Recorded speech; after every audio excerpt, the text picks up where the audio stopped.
Bonjour à tous, j'espère que tout le monde va bien, c'est à quoi j'en fie. Aujourd'hui je vais vous faire une petite vidéo sur comment viser et tirer avec le fusil harpon. J'ai eu beaucoup de posts qui m'ont demandé comment faire. Donc voilà, donc ce sera, bien sûr je ne suis pas en condition, donc ce sera plutôt de la théorie. Et c'est comme ça que je pratique et que je me débrouille, enfin depuis un petit moment.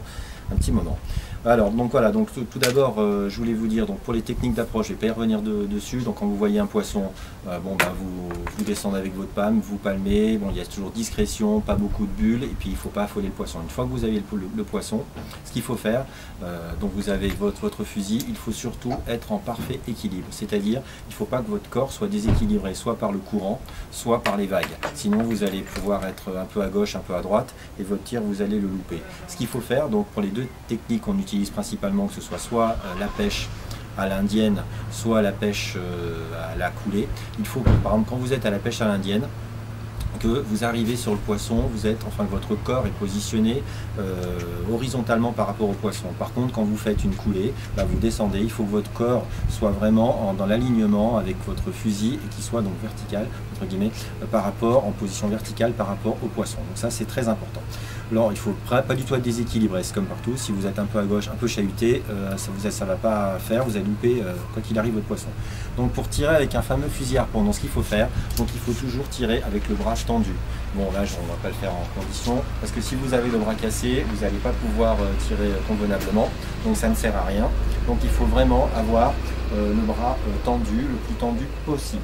Voilà, donc ça c'est très important. Au niveau de la visée, ça sert à rien, c'est pas comme un fusil de chasse entre guillemets, il faut pas fermer un œil ni rien du tout. Moi quand je tire, j'ai les deux yeux ouverts, donc voilà. Bon, par contre pour viser, ce qui est important, c'est qu'en fin de compte il ne faut pas s'amuser. Sur certains fusils, il y a donc là une petite encoche, en fin de compte on pourra dire comme sur les fusils de chasse, une petite encoche ici, et puis là une petite encoche ici. Ça sert à rien de les aligner, il ne faut pas fermer un œil, cligner un œil et puis aligner ça alignement. Moi ce que je fais, c'est le bras tendu, c'est comme ça qu'il faut faire normalement, le bras tendu, et en fin de compte pour viser le poisson, ce qu'il faut faire, c'est qu'il faut en fin de compte regarder l'extrémité de sa flèche, uniquement l'extrémité de sa flèche, et en fin de compte ce que je fais, c'est que je trace une ligne un peu imaginaire, comme je sais que ma flèche va partir droite, entre l'extrémité de ma flèche et le fameux poisson. Donc comme ça, j'extrapole en employant des grands mots, mais au moins je sais très bien que la flèche va aller en direction de ce poisson. Donc ça c'est très important.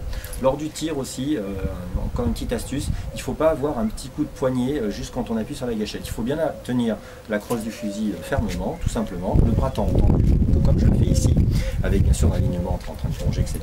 Et il faut juste donner un petit coup sur la gâchette, mais pas un petit coup vers le haut, un petit coup vers le bas, parce que là, un tout petit coup comme ça, votre flèche, ça va soit aller vers le haut, soit vers le bas, et donc comme ça, vous allez louper votre poisson. Donc ça, il faut vraiment pas avoir ce petit tic. Des fois, je l'ai eu pendant un petit moment, c'est-à-dire dès que je tirais, j'avais un petit coup, ma main partait un petit peu vers le haut, et la flèche, elle allait toujours vers le haut.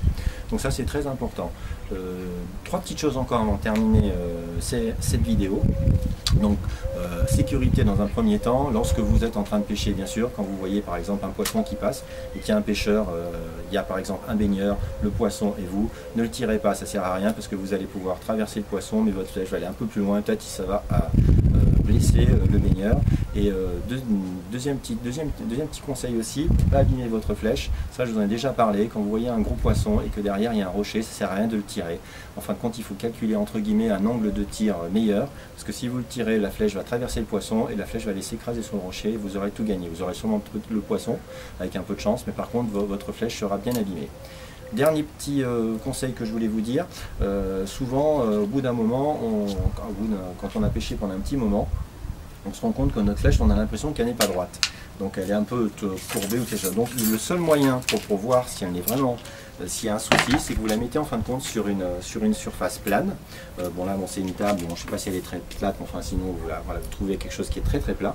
Et ce que vous faites, donc bien sûr l'ardillon vous le laissez comme ça, parce que si ça ne va pas faire, parce qu'il y aura une petite bosse, donc ça on s'en fiche, c'est pas important. Et vous la faites en fin de compte rouler sur cette surface plane. Et si vous le voyez en vous mettant plus bas comme ça, comme je fais, en étant un petit peu maniaque, et en fin de compte en la faisant rouler comme ça un cylindre, si vous voyez qu'en fin de compte elle n'adhère pas totalement à la table, ça veut dire qu'il y aura une bosse quelque part, et là en fin de compte vous allez vous rendre compte que votre flèche elle est un peu voilée ou un petit peu tordue.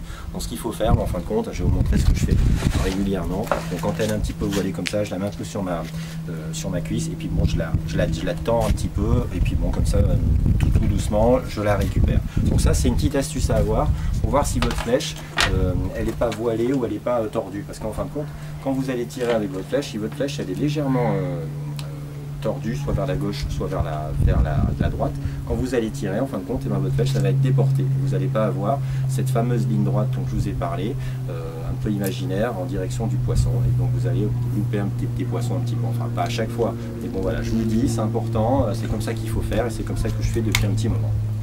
Donc voilà, écoutez, j'espère que ce petit post ça vous aura bien plu.